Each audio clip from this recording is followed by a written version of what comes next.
they're going to put me in a dungeon. Like, they're going to put me in a dungeon. So for a while, I was like, I'm not doing this.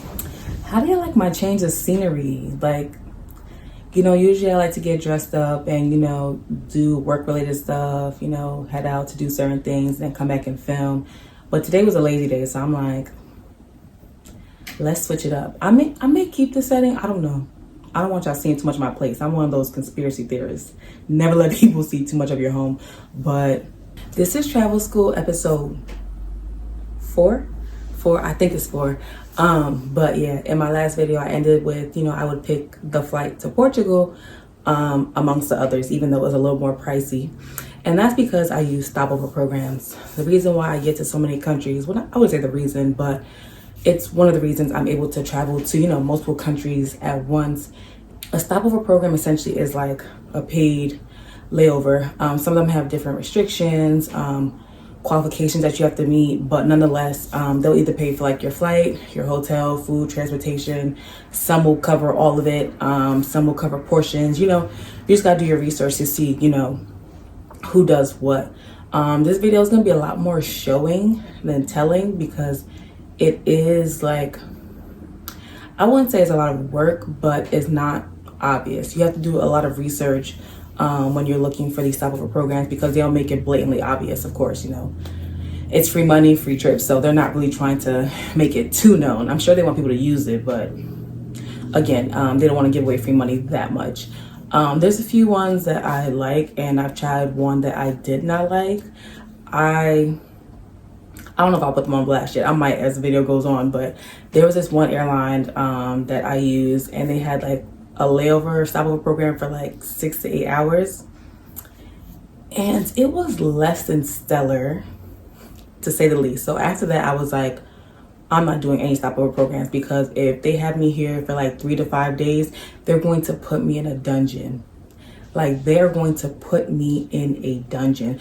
So for a while, I was like, I'm not doing this. And that's why for some years, I just did like, maybe 1 or 2 countries. I wasn't really doing the 3-country trip yet. Because I'm like, I'll pay for my own hotel. I'll pay for my own hotel before you put me in something crazy. But nonetheless, I did find some good ones, and I've been utilizing them ever since. So yeah, a lot of stopover programs, it can range from like 1 day free, 3 days free. I think the one to Portugal is like up to 10 days flight free. I think I'm gonna have to double check. But yeah, it's a good way for people who are also flexible, who have a lot of PTO. If you have like 2 days PTO, I don't think you should try this. But if you have a lot of PTO to use, you should definitely use this because it kind of like expands your horizon. And surprisingly, quite a few airlines have this. And I wouldn't say that they're like budget airlines or like terrible airlines. Some of these airlines are like really good. So you do get a lot of bang for your buck. I may say my favorite. I haven't tried all the stopovers in the world, but I do, as of now, I have a favorite that I've been utilizing a lot. So let's get into it. All right, so the one example that we're going to use is the Portugal stopover program with Air Portugal. So yeah, like I said, they have a stopover. It is up to 10 days. I've never done that long because, quite frankly, I don't want to. But this site can be kind of tricky to navigate, but it kind of just gives you details on the program. I didn't do both cities. I only did one when I did it. They also have a 25% off discount if you choose to do another city. I also did not do that one because at some point you just do too much gallivanting. So I was like, no. Also with their stopover program, you can get discounts on like activities. Like say you want to do like a food tour, like a museum. They also have discounts at their hotels. I did not use their partner hotels because I didn't really like them. That's neither here nor there, but you still have to have some things that are required, like, an outbound flight going there. It's kind of like sandwiched in between your destinations. So yeah, I only did one. So we're gonna, book one. Well, not book, but I'm gonna show you how to book a flight. So of course I'm gonna use my home airport, EWR. And I'm using the example from my last video. So the destination is going to be Madrid. and I'm going to put in random dates. We're going to do March 2nd to the 14th. And ignore those prices because they're not really accurate until you actually hit search. So right now, what we're going to do, we're going to confirm our stopover first before we pick our flights. So they're going to give you the option to first select the city that you want to stop in.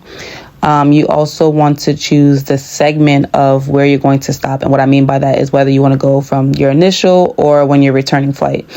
I've never gone over more than 10. So for this video, we're just going to do 4 nights of a stopover. And then it's going to show you the different flight options. In general, the flights are pretty much the same. The center flight really is the same, but it's really like the inbound and outbound flights that you really just, want to choose per preference. Or if you're just going mainly by what's the cheapest, you can kind of have an idea. It's good in this tab because they show you the different price options a lot simpler than a lot of other airlines. So this is also why I like Air Portugal. So I'm just going to choose one of the cheapest flights, and then we're going to hit continue.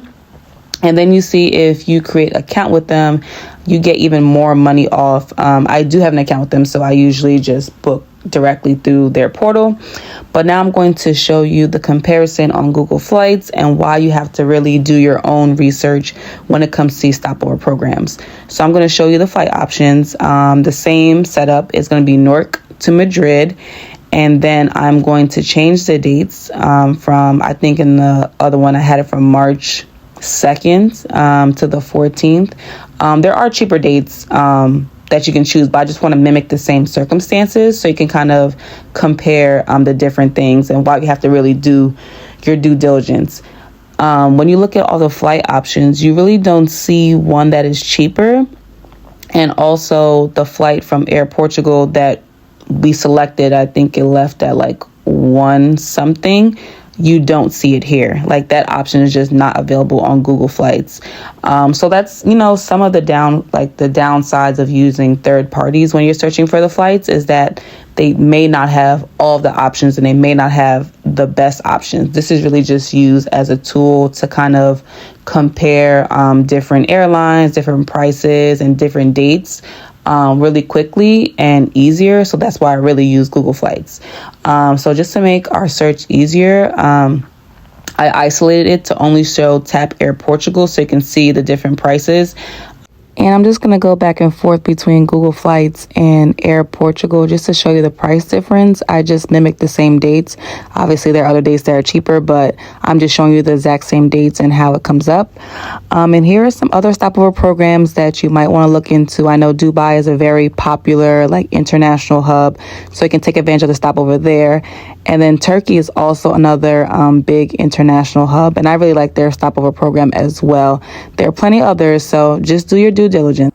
This could be you. You could be, comfy with your Stanley, in a nice hotel room, but you want to sit in the airport for 12 hours watching planes take off. I hate that for you, my love. I hate that for you.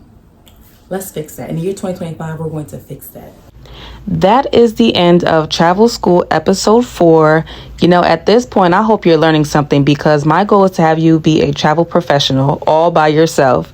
My next video is going to be about picking hotels, so stay tuned for that. And of course, if you found this video informative, don't forget to like, comment, and subscribe to the Minister of Gallivanting for more travel tips and travel education. I will see you in 2 weeks. Bye.